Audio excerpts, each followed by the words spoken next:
country. Their country is a little close, and we appreciate that.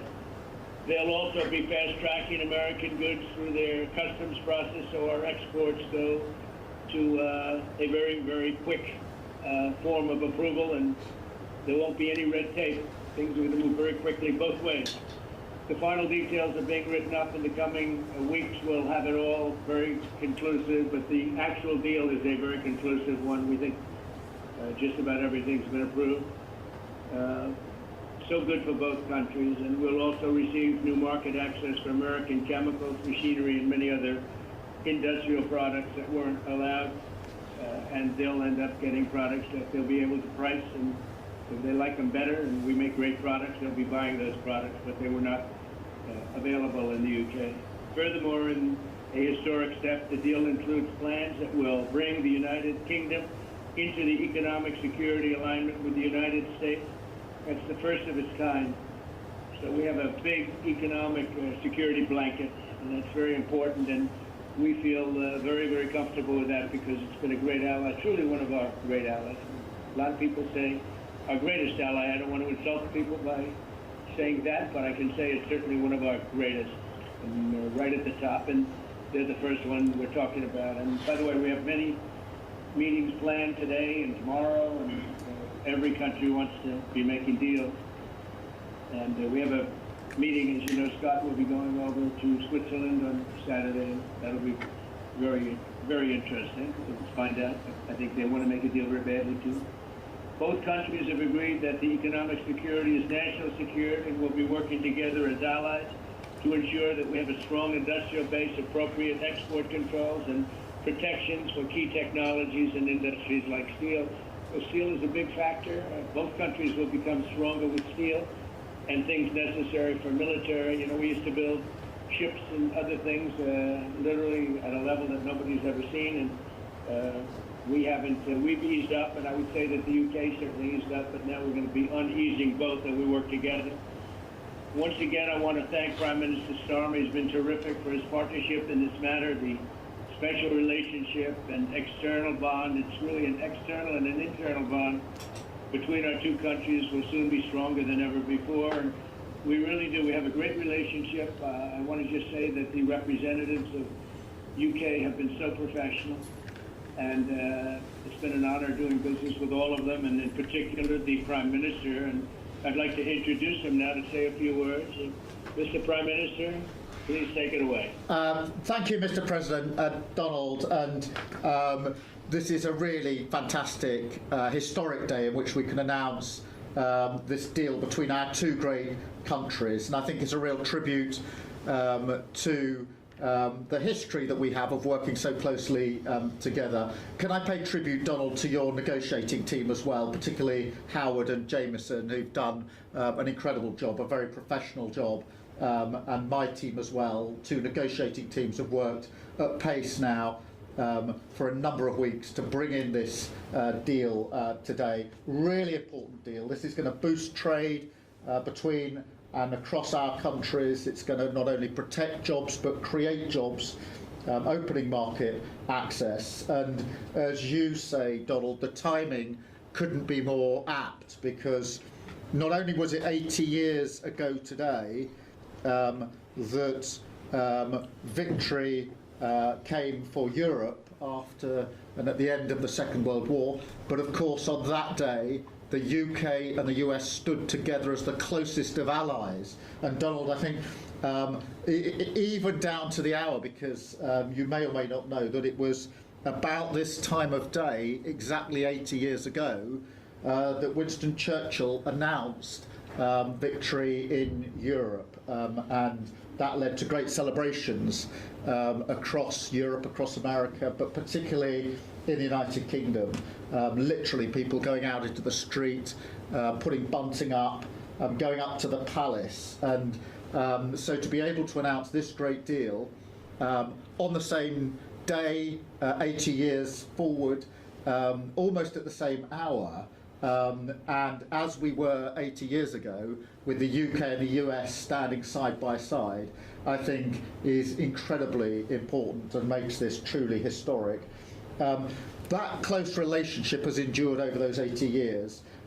As you know, Donald, when it comes to defence and security and intelligence sharing, of course, there are no two countries that are closer than our two countries.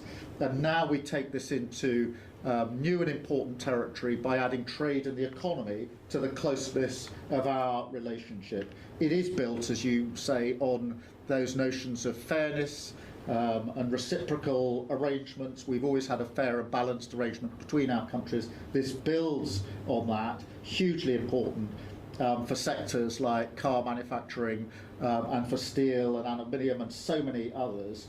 And yes, we can finish hammering out some of the details, but there's a fantastic platform here, including, of course, on the tech side, where I think I'm right in saying we're the only two Western countries with trillion-dollar sectors when it comes to tech. And in the end, it comes down to, as you say, Donald, economic security is national security. On national security, we've been absolutely the closest of allies for so many years, keeping the peace through that close alliance, that friendship.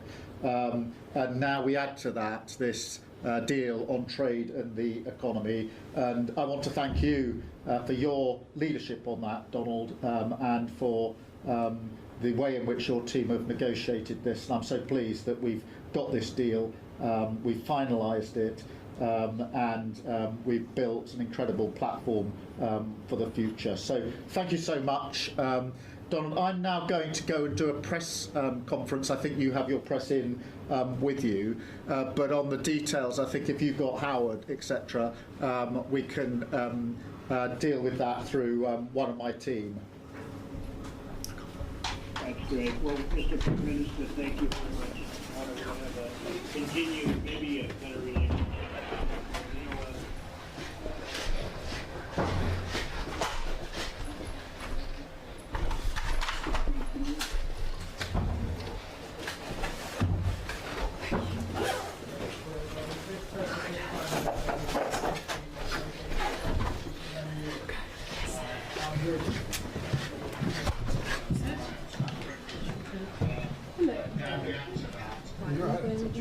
Yeah. Okay.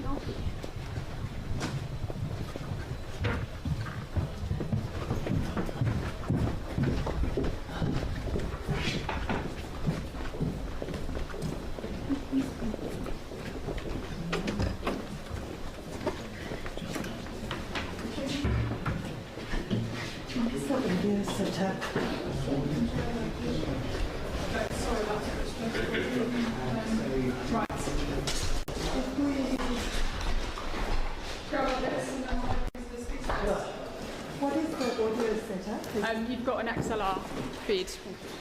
Yeah?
I think so, yes. Yes, so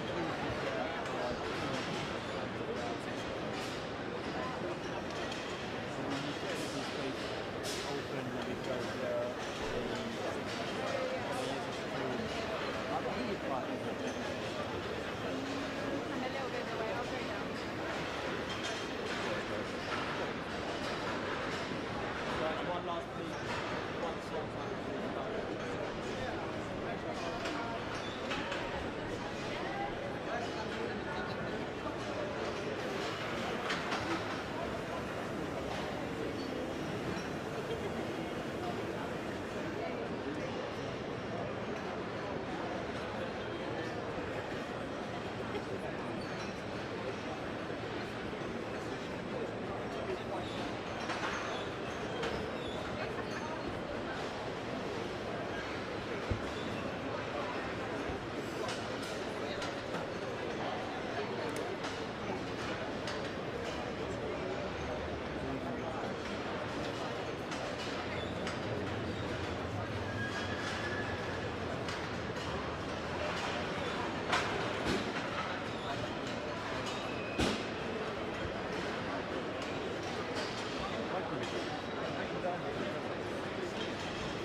Prime Minister, welcome back to the AR Summit.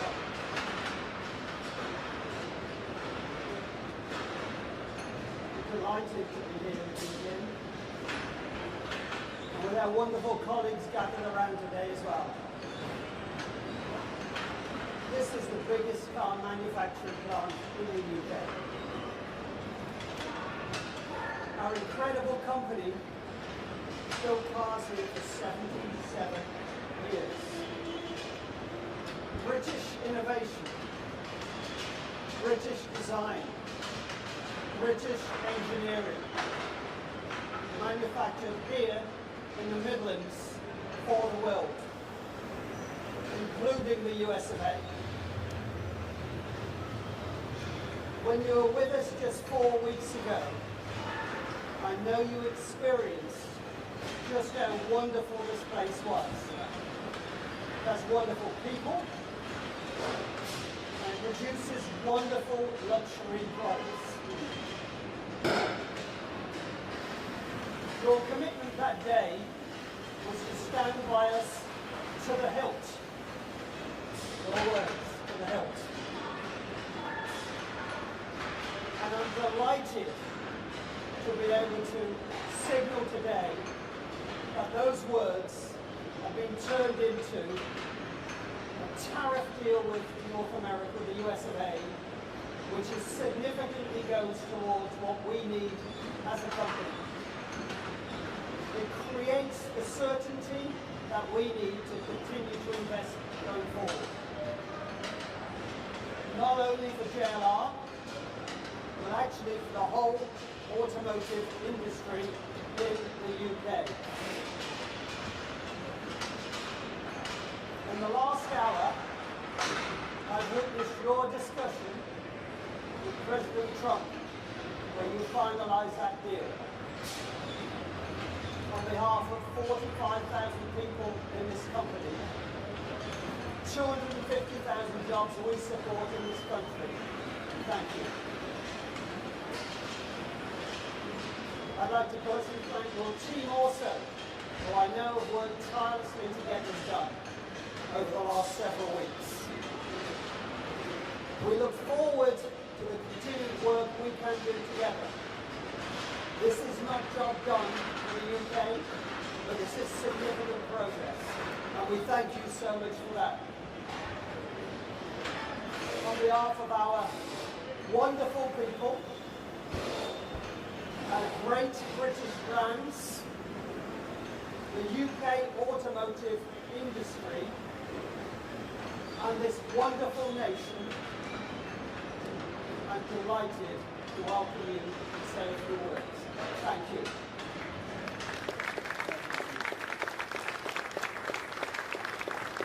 Thank you, Adrian, and thank you to all of you. It was fantastic to be with you. What was just a few weeks ago, and really fantastic to come back. Just a few moments ago, I spoke to President Trump, President of the United States, and I'm really pleased to announce to you, and I wanted to come to you to announce it, that we've agreed the basis of a historic economic prosperity deal. And that is a deal that will protect British businesses and save thousands of jobs in Britain. Really important, skilled, well-paid jobs. It will remove tariffs on British steel and aluminium, reducing them to zero. It will provide vital assurances for our life sciences sector so important to our economy, and grant unprecedented market access for British farmers without compromising our high standards. And for the great British cars that you make here, that we see all around us, this deal means that the US tariffs will now be cut from 27.5% down to 10% for 100,000 vehicles every year. That's a huge and important reduction.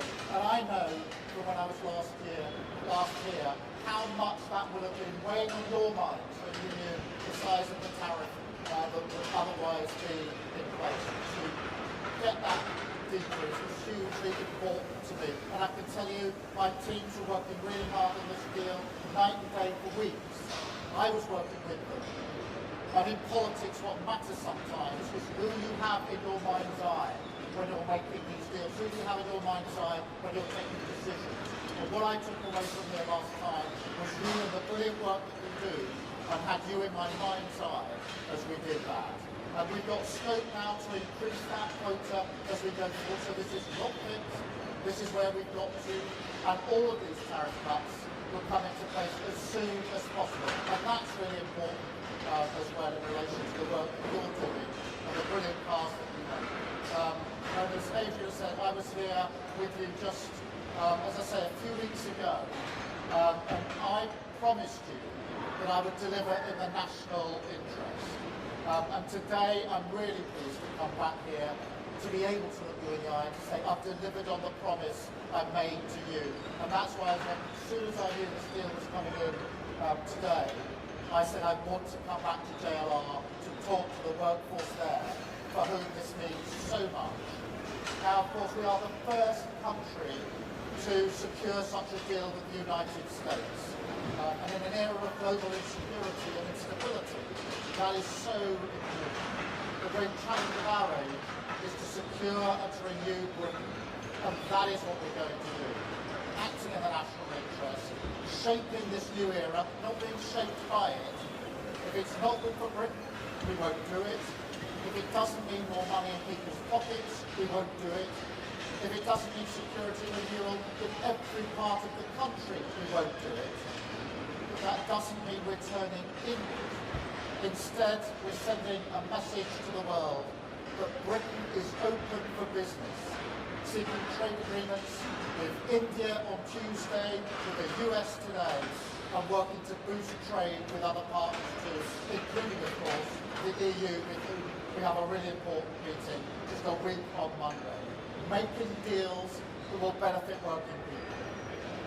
And you know, in recent years, an idea has taken hold that you somehow show your strength by rejecting your allies, that you shut the door, put the phone down, storm off. I've had plenty of people urging me to do that, rather than stay in the room and fight for the interests of our country.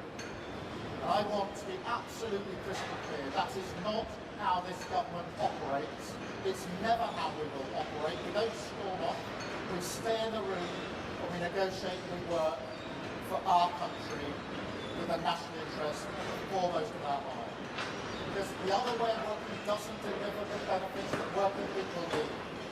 So I also want to be clear, this is just the start. And the deal we've done today, we can say jobs saved, jobs won, not job done, because we're more ambitious for what the UK and the US can do together. So we're hammering out further details to reduce barriers to trade with the United States across the board. We have £1.5 trillion invested in each other's economies, creating 2.5 million jobs across both countries. There are so many areas where I think we can do even more than that and put pounds in the pockets of working people across the United Kingdom. As the two biggest services exporters in the world, we will bring down barriers, creating jobs in our thriving sectors, in Leeds, in Manchester, London, Birmingham. As the only two Western nations with trillion-dollar tech sectors, will go further to deepen the partnership in new technologies to shape the innovations for the next century together and create the jobs of the future. Because look, our history shows what we can achieve when we work together. And what timing for this deal, that we've agreed this deal on VE Day. 80 years ago today, Churchill was addressing the nation at the end of the Second World War, victory in Europe. And we were standing in the United Kingdom with the United States on defence and security. And for 80 years we've been the closest of partners. And today we've added to that trade and the economy in a special relationship between us, defined by peace and economic prosperity. So it's fitting today that we renew the bond on the 80th anniversary of the year. I'm going to take some questions in a minute, but I do want to spend some time with you because I know how important this is for you, all of your work colleagues here, all of your families, who I know will have been worried about what is going to happen. Of course they're worried, they're proud of what you do, worried about what might have happened, but not just you and your families, but your communities and all the other jobs that depend on the work you do here. We're iconic, we're proud of what you do, but I promised you we would do whatever we need to do to get to a position where we can ensure that your brilliant work continues and thrives in the future. I meant that as a promise made and a promise I always intended to deliver to you. I'm trying to catch everybody's eyes because, as I say, in politics what matters is who are you thinking about, who have you got in your mind's eye when you're having those conversations, whether it's President Trump just now, or last night, halfway through the Arsenal game, or whether it's the teams negotiating as they've been over weeks and days. So thank you here for being with me today. I'm going to try to talk to you some more in a minute, but please, through you, if I can extend that to all of your colleagues here, I know that they'll differentiate this, but I hope this will give them the well-earned boost that they absolutely deserve. I will now take questions from the media. I've got a list here. I think, Chris, I've got you first. Thank you, Prime Minister. Chris Mason, BBC News. Prime Minister, this is a... You just a little bit loud. Yeah, sure. Prime Minister, this is a freeing up of trade conditions with America compared with where we were, but is it better than, say, 6 months ago, given, for instance, some tariffs are still there? Well, Chris, the question you should be asking is it better than where we were yesterday? And I think if you should come out when you finish asking these questions and talk to the workforce here, because what this does is to reduce to zero the tariffs on steel and aluminium. Look how important that is. Reduces massively from 27.5% to 10% the tariffs on the cars that we export. So important to JLR, actually to the sector generally, but JLR in particular, who sell so many cars into the American market, proudly do that. And of course, it also includes pharmaceuticals, some really important measures. Obviously, we don't have tariffs yet, but we've got within the deal significantly preferential treatment, whatever happens in the future. So this is hugely important for our pharmaceutical sector as well. In addition to that, we said we had red lines on standards, particularly in agriculture. We've kept to those standards. The SBS red line is a red line that's written into the agreement. And so I think if we put that package together, you can see that it's a significant step in the right direction for our country and our national interest, for the very many thousands of jobs that will now be protected, saved and enhanced by the fact that we've done this deal. And I'm really proud we have. And I know people along the way were urging me to walk away, to descend in a different kind of relationship. We didn't, and we did the hard yards and stayed in the room, and I'm really pleased to say to the workforce here and through them to the country how important I think this is. Thank you, Chris. Robert, I'll come to you next. Prime Minister, all the polling shows that the British people think an improved trade deal with the European Union is more important than a US trade deal. The British people are right, aren't they? Well, Robert, you're already minutes after this deal with the US, still pushing me back to should we choose between the US and the EU? No is the answer to that question. I genuinely believe that we can have a good relationship and agreement with the US and a good relationship and a good agreement with the EU. That's why the red lines have been really important in the way that we've negotiated this. And look what we've shown this week, that through patience, through pragmatism, through not doing politics as performance, but doing politics as the serious art of negotiation. We've got a deal 48 hours ago in India, which of course also deals with car manufacturing, by the way, so the discussions we had there. We've got the deal now with the US. We go on Monday week to the EU-UK summit. But I've always said that the strength of the UK is being able to deal both with the US and the EU on security and defence and on trade and the economy. And that's the basis on which we move forward. And I think the workforce here would say to you in very loud terms, thank goodness you didn't take the advice of others to walk away from the negotiations with the US, because it would be they that would pay the price if we had done that, and I wasn't prepared to let that happen. Thank you, Robert. Beth, Sky News. Thank you, Prime Minister, back with the Sky News. Back in February, when you did a press conference with Donald Trump in the White House, he said, we could end up with a real trade deal where tariffs wouldn't be necessary. We'll see. Those were Donald Trump's words. And you've come out, and yes, you have a concession on cars. You have a flat tariff still of 10%. Are you disappointed with that? Is this just the start? And to those voters last week in the local elections that gave you the worst ever vote share you've had in a set of elections as a Labour Party, what's your message to them? Thank you. Well, my message to them is that we absolutely get the message that they sent last Thursday. We will remain focused as ever on the national interest, and I have them in mind, I have the workforce here in mind when we make the decisions that we make. I don't make them for myself. say, make them on behalf of working people across this country. And in relation to this deal, yes, we would like to go further in relation to tariffs, but I think it's really important that we've been able to get this deal over the line now, because in that way we've been able to protect and save and enhance jobs right here, right now. And that reduction from 27.5% down to 10% makes a huge difference to firms like JLR and the decisions they have to make about the future, decisions that I want them to make about the future. Steel and aluminium obviously being in the news hugely in recent weeks. To get that down to 0% as well is hugely important. Pharmaceuticals is one of the most important sectors in our economy, and therefore there's nothing to get down at the moment because there isn't the tariff, but there should be.